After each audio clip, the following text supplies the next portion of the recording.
I walked into that house carrying a mop and a bruised ego.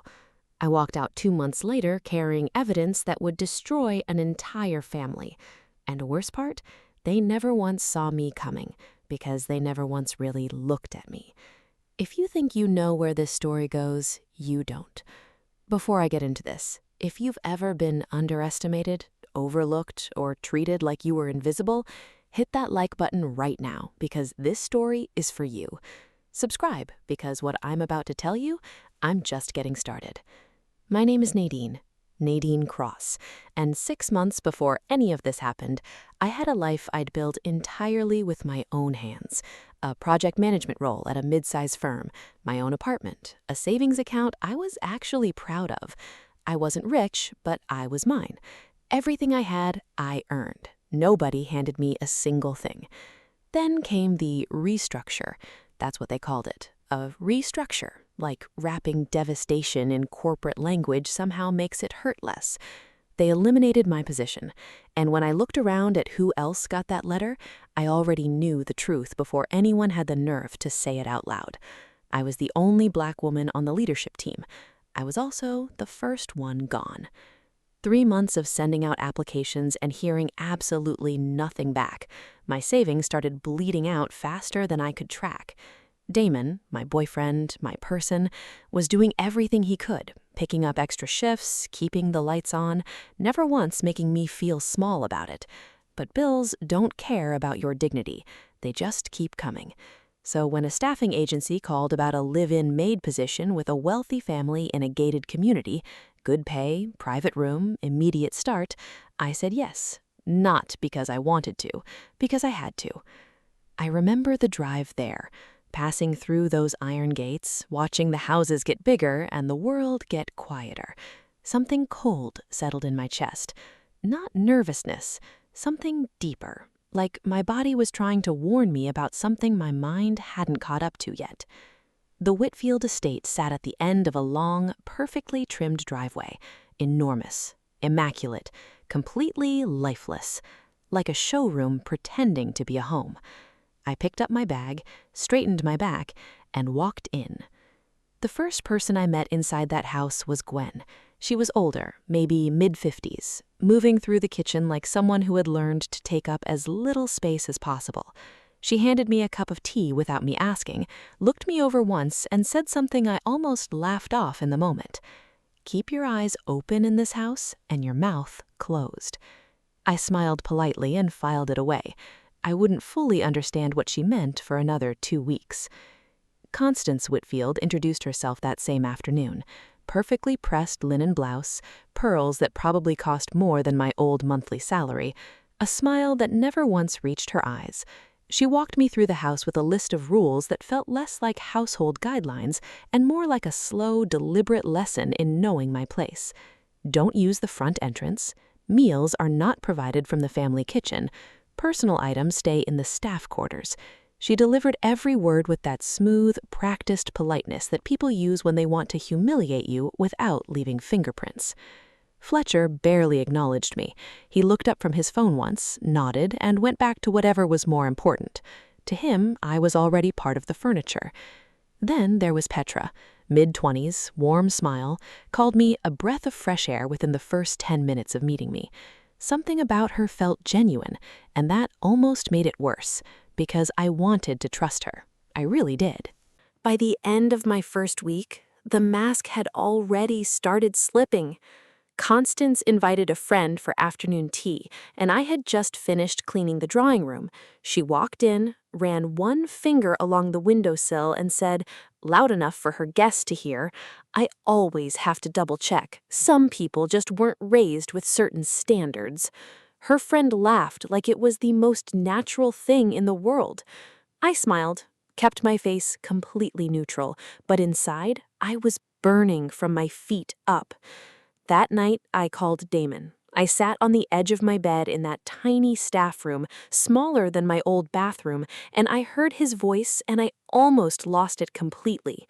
I didn't tell him everything. I just said, quietly, "Something is very wrong in this house." He told me to come home. I told him not yet, because Gwen had just started talking, and what she was carrying, she hadn't told another soul in 3 years.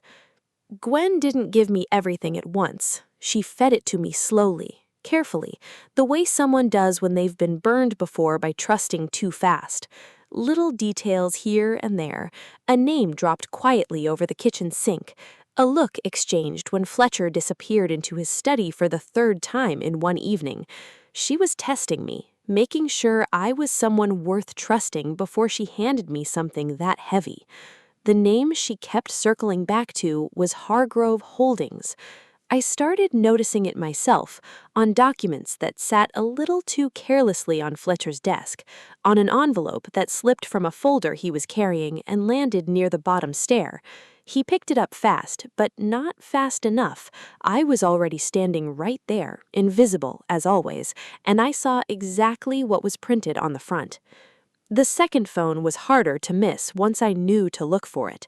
Not his regular cell, a separate one, older model, always kept in his jacket pocket, never left on the counter the way his main phone was. He stepped outside to take calls on it, always, even in winter. One evening, Constance left for a charity gala. Petra was out. Fletcher claimed he had a business call and locked himself in his study, but I heard him leave through the side door 20 minutes later. Gwen looked at me across the hallway. Neither of us said a word. I went into the study. The drawer that was always locked was open, just barely, like someone had left in a hurry and forgotten the one thing that mattered most. Inside were financial documents, wire transfer records, account statements. The numbers were staggering. Millions moved quietly and consistently into accounts tied to Constance's family trust, away from business partners, away from people who were owed. Fletcher wasn't just wealthy, he had been systematically draining investor funds for years, and every perfectly planned gala, every charity luncheon, every pearl-wearing smile from Constance, it was all a beautifully constructed curtain hiding a crime. Then I found the photo. Fletcher, a woman, warm, candid, completely unguarded, and then another photo, 2 children, and another, years' worth of images of a life he was living in full, while Constance played the devoted wife for an audience that never knew. My hands were shaking so badly I could barely hold my phone steady as I photographed every single page. I walked back to my room and sat in complete darkness. Some secrets don't just shock you, they change the very air around you. The morning after I found everything, the house felt different, tighter, like the walls themselves were holding their breath. Constance was moving through the rooms with a sharpness I hadn't seen before, jaw set, eyes cutting, phone pressed to her ear in hushed, clipped conversations that stopped when she heard footsteps. Something had shifted. Someone had been asking questions about Hargrove Holdings, and the carefully constructed world she'd spent years maintaining was beginning to develop cracks she couldn't plaster over fast enough. She needed somewhere to put that fear. She chose me. I was finishing the hallway mirror when she appeared behind me. She stood there for a long moment, just watching. Then she called my name, not like she was addressing a person, but like she was summoning something beneath her. I turned around, and she started. A smudge on the glass. My work ethic, my attitude, the way I moved through her house like I belonged somewhere in it. Every sentence came faster and sharper than the last, her voice climbing, her composure finally cracking open to show exactly what had always been living underneath it. She said things that had nothing to do with mirrors or cleaning, things that were about my skin, my background, my worth as a human being, delivered with the full confidence of a woman who had never once been made to answer for her words. My hand was in my apron pocket the entire time.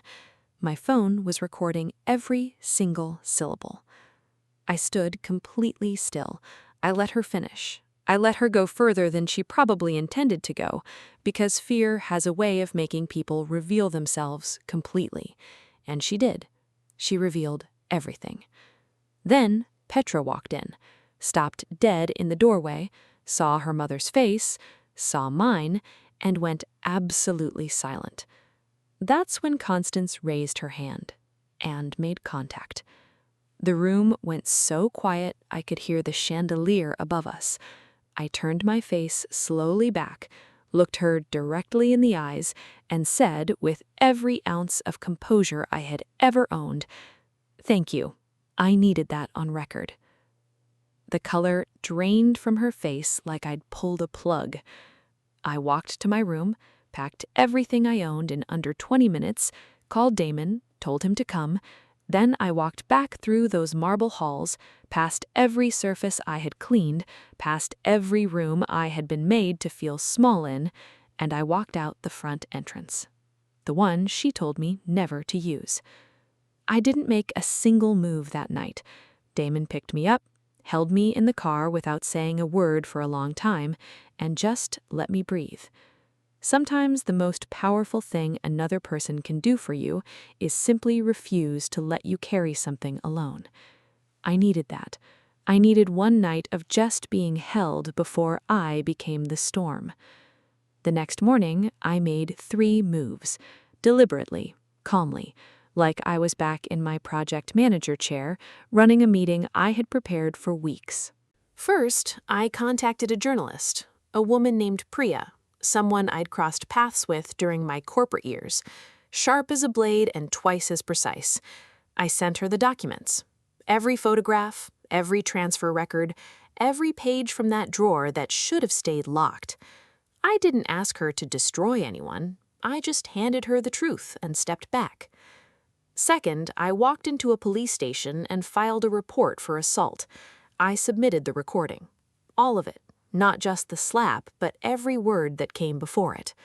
The officer who took my statement listened without interrupting. When I finished, she looked at me and said, "You documented everything." I told her I'd learned to. Third, I called an employment attorney. Then, I waited.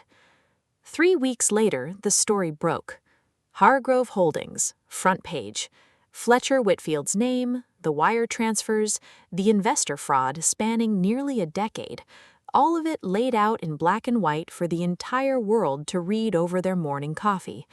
The man who looked through me like I was glass was suddenly the most visible person in the room.